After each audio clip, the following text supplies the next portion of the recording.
नमस्कार दोस्तों, think IAS में आपका बहुत बहुत स्वागत। आज हम मध्यकालीन भारत पर चर्चा करेंगे। इसमें हम राजनीति, समाज और संस्कृति पर चर्चा करेंगे। ये हम 8वीं से 17वीं शताब्दी के बीच की चर्चा को हम इसमें सम्मिलित करेंगे। अब हम चोल साम्राज्य के बारे में बात करेंगे, जो 9वीं से 12वीं सदी तक था। दक्षिण भारत में 6ठी और 8वीं सदियों के बीच बहुत से शक्तिशाली साम्राज्यों का उदय हुआ। उनमें सबसे महत्वपूर्ण थे पल्लव और पांड्य, जो आधुनिक तमिलनाडु पर राज्य करते थे। आधुनिक केरल में चेर थे और चालुक्य महाराष्ट्र या दक्कन राज्य पर राज्य करते थे। चालुक्य राजा पुलिकेशन द्वितीय ने ही हर्ष को हराया था और उसे दक्कन की ओर अपने राज्य का प्रसार करने नहीं दिया था। इसमें पल्लव और पांड्य जैसे कुछ राज्यों के पास शक्तिशाली नौसेनाएं थीं। उन्होंने दक्षिण पूर्व एशिया के देशों और चीन के साथ आर्थिक, धार्मिक और सांस्कृतिक संबंधों को मजबूत बनाने में महत्वपूर्ण भूमिका निभाई। अपनी शक्तिशाली नौसेना के बल पर उन्होंने श्रीलंका पर आक्रमण किया और उसके कुछ भागों पर अपना आधिपत्य किया और कुछ समय तक शासन भी किया। चोल साम्राज्य का उदय 9वीं सदी में हुआ। उसने प्रायद्वीप के एक बड़े भाग को अपने अधीन कर लिया। चोलों ने एक शक्तिशाली नौसेना का विकास किया, जिसके बल पर उन्होंने श्रीलंका और मालदीव जैसे द्वीपों को जीता। दक्षिण पूर्व एशिया पर उनका प्रभाव आज तक महसूस किया जाता है। चोल साम्राज्य को दक्षिण भारत के इतिहास का चरम बिंदु कहा जा सकता है। चोल साम्राज्य का उदय। चोल साम्राज्य का संस्थापक विजयालय था। चोल साम्राज्य का संस्थापक विजयालय, जो पहले पल्लवों का सामंत रह चुका था। उसने 850 में तंजावुर पर कब्जा किया। 9वीं सदी के अंत तक चोल कांची के पल्लवों को भी हरा चुके थे और पांड्यों को भी कमज़ोर कर चुके थे। इस तरह दक्षिण तमिल भूमि टोंड मंडल पर उनका अधिकार हो गया, मगर राष्ट्रकूटों से अपना बचाव करने के लिए चोलों को लोहे के चने चबाने पड़े। जैसा कि हमने पिछले अध्याय में कहा, कृष्ण तृतीय ने चोल राजा को हराकर चोल साम्राज्य के उत्तरी भाग को छीन लिया था। चोलों के लिए यह एक भारी पराजय थी, पर वे जल्द ही संभल गए, विशेषकर 965 में कृष्ण तृतीय की मृत्यु और राष्ट्रकूट साम्राज्य के पतन के बाद। उसके बाद 2 सदियों तक दक्षिण भारत में चोलों का वर्चस्व रहा। राजा और राजेंद्र प्रथम का युग। चोल राजाओं में सबसे महान राज 985 से 1014 ईस्वी और उसका पुत्र राजेंद्र प्रथम 1014 से 1044 ईस्वी तक थे।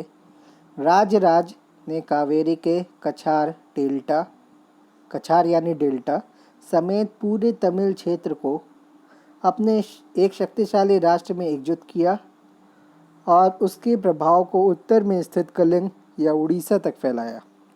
उसने विदेश व्यापार के लिए और कुछ पड़ोसी क्षेत्रों पर वर्चस्व के लिए नौसेना के महत्व को समझा।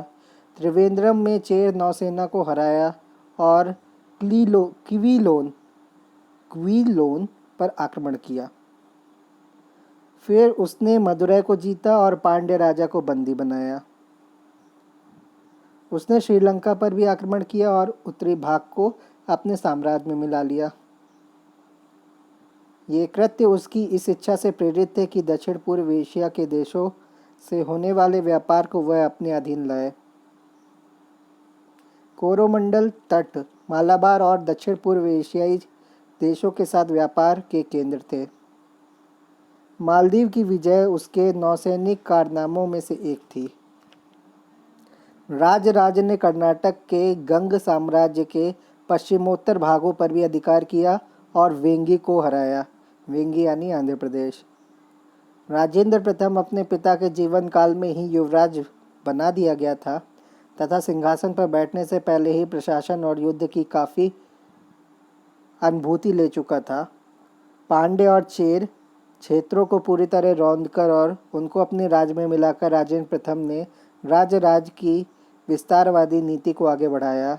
श्रीलंका की विजय का कार्य भी पूरा किया और श्रीलंका के राजा और रानी के मुकुट और राज चिन्ह पर कब्जा कर लिया गया।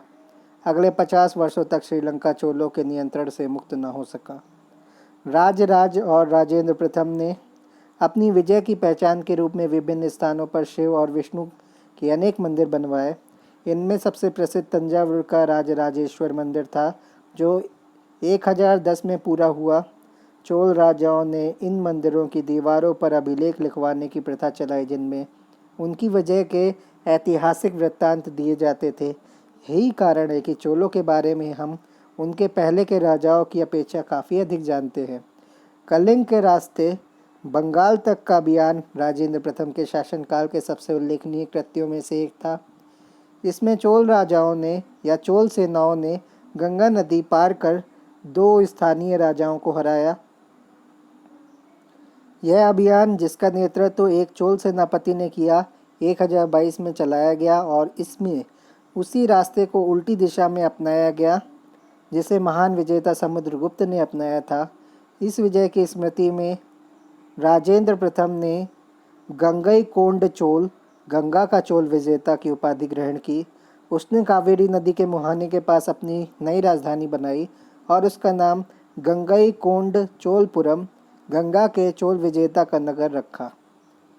पुनर्जीवित हुए श्री विजय साम्राज्य के खिलाफ नौसेना अभियान राजेंद्र प्रथम के काल का एक और उल्लेखनीय कारनामा था।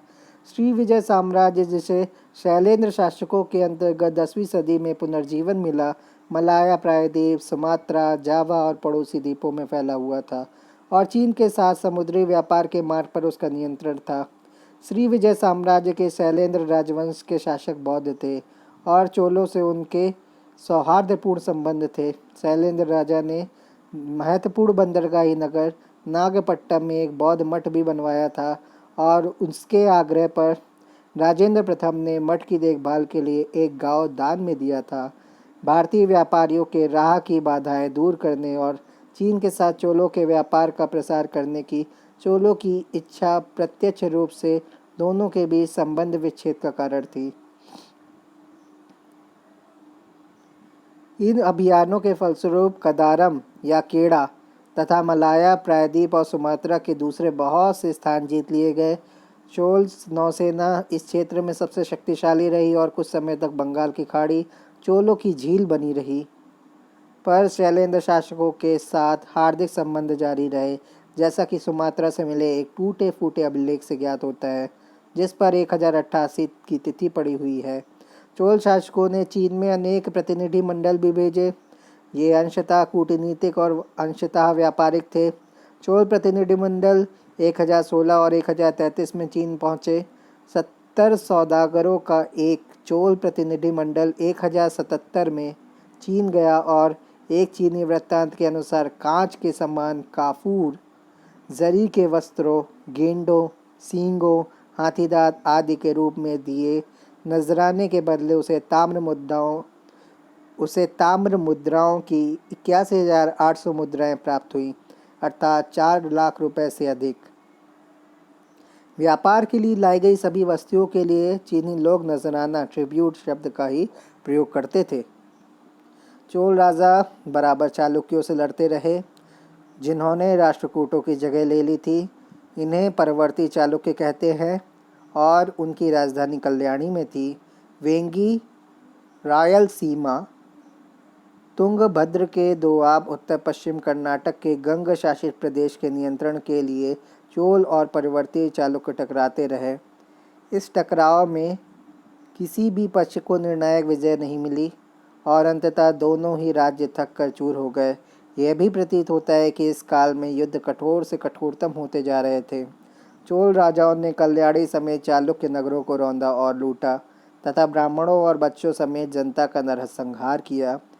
उन्होंने पांड्य प्रदेश में भी ऐसी ही नीति अपनाई और जनता को भयभीत करने के लिए सैनिक छावनियां बनाई। उन्होंने श्रीलंका के राजाओं की प्राचीन राजधानी अनुराधापुर को नष्ट किया तथा वहां के राजा रानी के साथ कठोर व्यवहार किया। ये चोल साम्राज्य के इतिहास के कलंक है, लेकिन चोल जब किसी प्रदेश को जीत लेते थे तो वहां प्रशासन की एक ठोस व्यवस्था स्थापित करते थे और उसका प्रयत्न करते थे।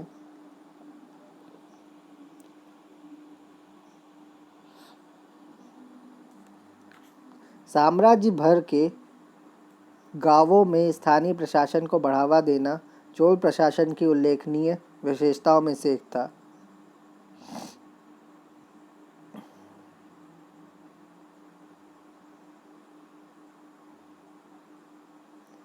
12वीं सदी तक चोल साम्राज्य का फलना फूलना जारी रहा, पर 13वीं सदी के आरंभ में उसका पतन हो गया।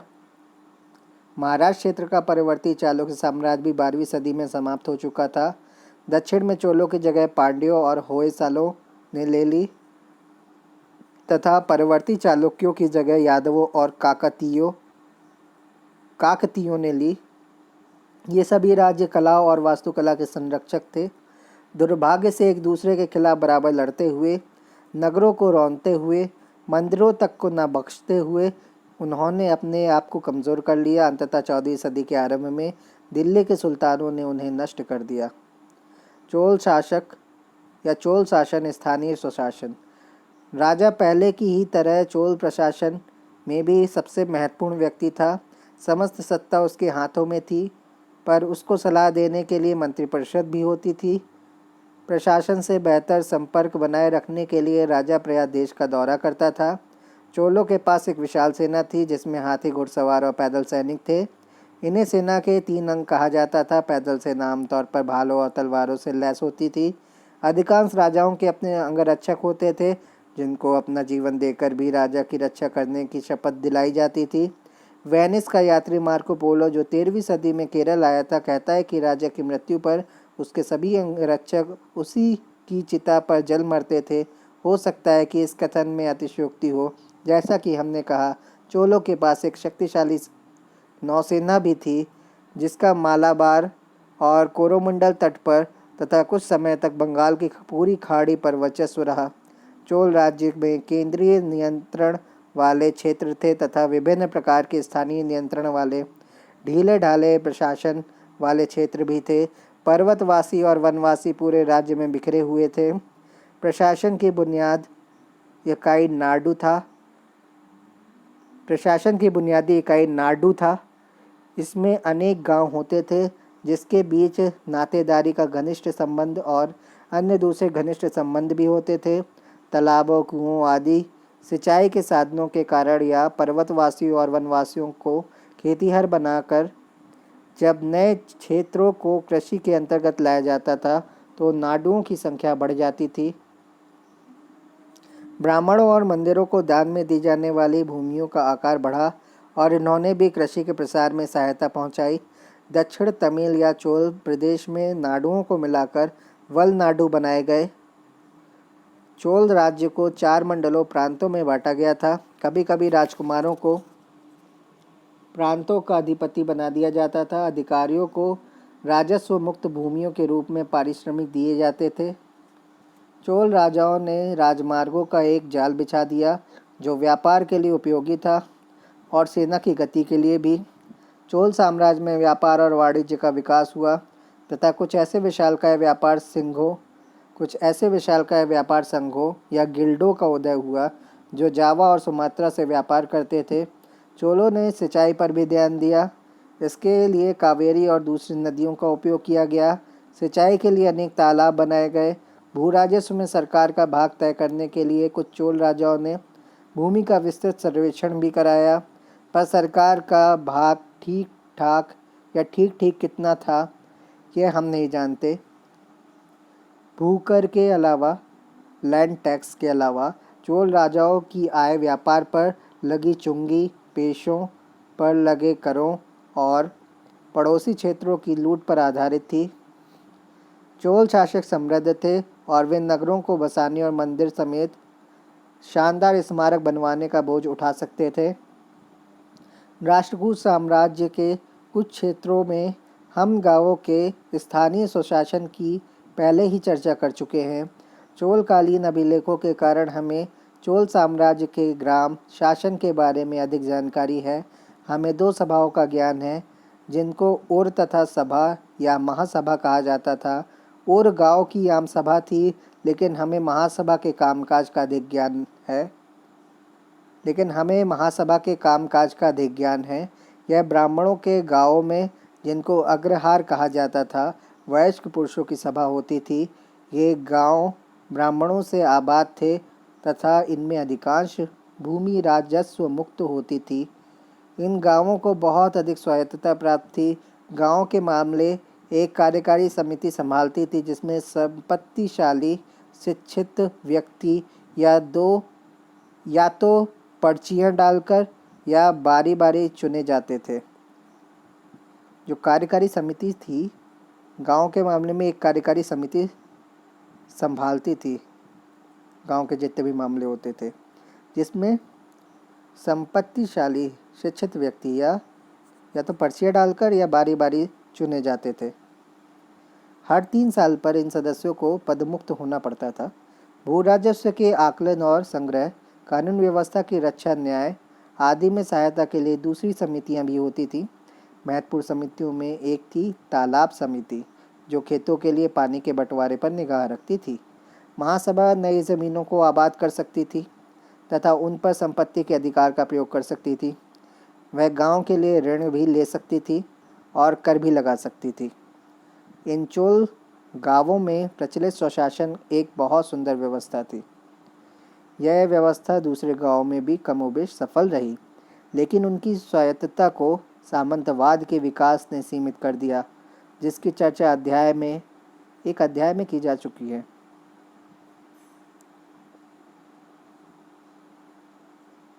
राजस्व के आकलन और संग्रह के लिए अधिकारी नियुक्त करके शासकों ने नाडुओं की स्वतंत्रता को कम करने का प्रयत्न किया।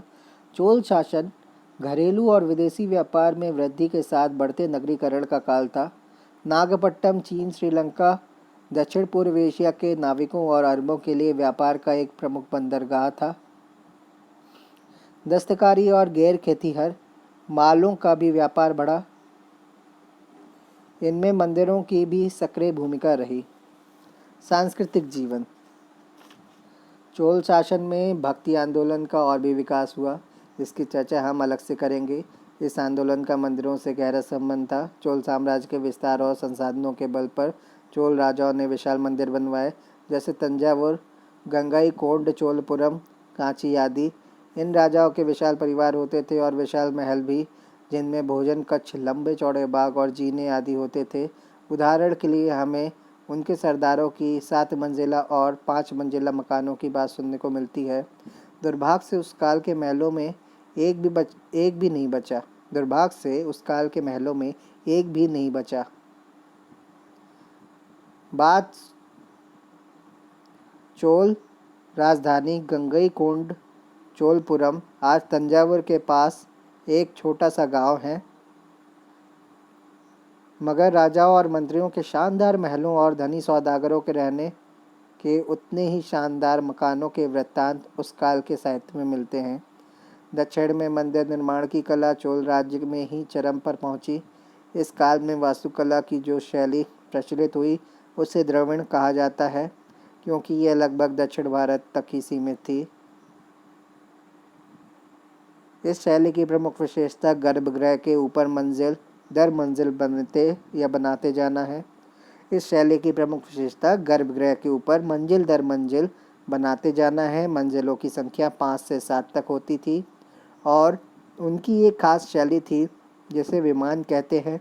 मंडप नाम का खंभों वाला कक्ष, जिसमें बहुत अधिक नक्काशीदार खंभे होते थे, जिसकी छत सपाट होती थी, आमतौर पर गर्भगृह के सामने होता था। वह सभा भवन का काम करता था और दूसरे बहुत से कार्यों के लिए भी प्रयुक्त होता था। उदाहरण के लिए अनुष्ठान के समय नृत्य के लिए इनका उपयोग होता था। ये नृत्य देवताओं की सेवा में समर्पित स्त्रियां अर्थात देवदासियां करती थीं। कभी कभी गर्भगृह के चारों ओर एक गलियारा भी बनाया जाता था ताकि भक्त उसकी परिक्रमा कर सके। इस गलियारे में अनेक दूसरे देवताओं की मूर्तियां रखी हुई होती थीं।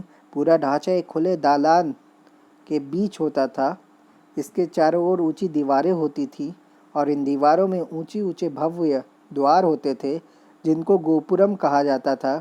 कालांतर में विमानों की ऊंचाई और बढ़ी, दालानों की संख्या भी बढ़कर 2 या 3 हो गई और गोपुरम अधिकाधिक सुसज्जित होते गए।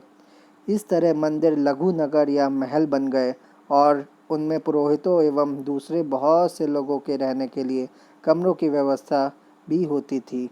आमतौर पर मंदिरों को अपने खर्च के लिए राजस्व मुक्त भूमि दान में मिल जाती थी। उन्हें धनी सौदागरों से भी भारी भारी दान मिलते थे।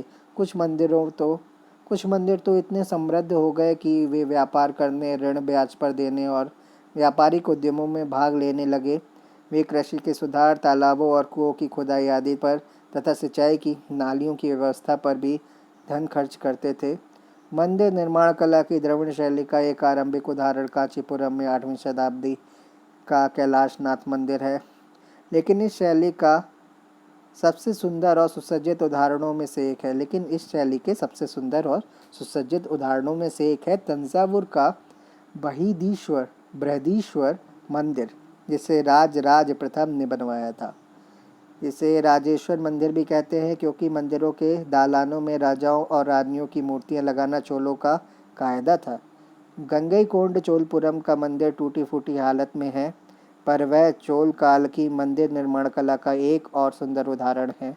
दक्षिण भारत के अन्य स्थानों पर भी बड़ी संख्या में मंदिर बनवाए गए, लेकिन यह बात याद रखनी चाहिए कि इनमें से कुछ गतिविधियों के लिए धनराशियां चोल राजाओं द्वारा पड़ोसी क्षेत्रों की जनता को लूट कर प्राप्त की गई थी।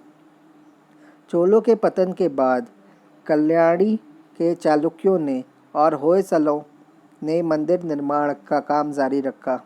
धारवाड़ जिला और होयसल राजधानी हालेबिड में मंदिर बड़ी संख्या में हैं। इनमें सबसे शानदार मंदिर होयसलेश्वर मंदिर है, जिसे चालुक्य शैली कहा जाता है।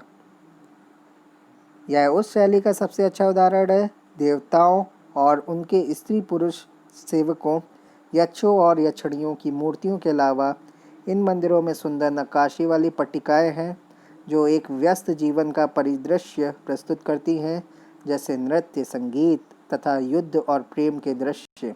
इस तरह जीवन धर्म से गहराई से जुड़ा था। आम आदमी के लिए मंदिर मात्र पूजा स्थान ही नहीं, सामाजिक और सांस्कृतिक जीवन का केंद्र भी था। इस काल में दक्षिण भारत में मूर्तिकला का स्तर बहुत ऊपर उठा। इसका एक उदाहरण श्रवणबेलगोला में गोमतेश्वर की विशालकाय प्रतिमा है। मूर्तिकला का एक और पहलू छवि निर्माण था, जो शिव की नृत्य मुद्रा के रूप में, जिसे नटराज कहते हैं, अपने चरम पर जा पहुंचा।